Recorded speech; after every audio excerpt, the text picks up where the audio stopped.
Hi everybody, it's Honest John, and I'm back from Detroit. Had a blast. And look, I gotta say, when I took the gig, I hadn't been to Detroit in a while. And I was expecting things to be a lot different than what they were. I'm not going to minimize the city's problems. It has to recover from years of incompetent and corrupt leadership.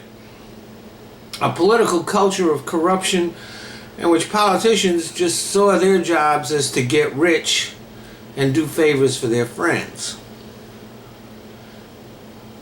And the outsourcing of manufacturing really hurt Detroit, among other cities. Now, Detroit's now being run by an emergency manager. And the problem is that if you look at the record of the emergency managers in the state of Michigan, it's not real good. I mean, the governor, John Kasich, is as corrupt and incompetent as any of Detroit's former mayors were. And his city managers have gone into cities, and not one of them has benefited from that. As a matter of fact, the city managers have looted the cities that they've gone to. Look at Pontiac, Michigan. Kasich's city manager went in there, sold Pontiac Stadium to a developer for about 1/10 of its actual value, and is now working for the guy he sold the stadium to. You want to talk about corruption? You want to talk about conflict of interest?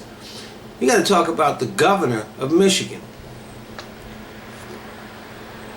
So the recovery, any recovery for Detroit, will have to wait until they get rid of the crook that Kasich sent down there.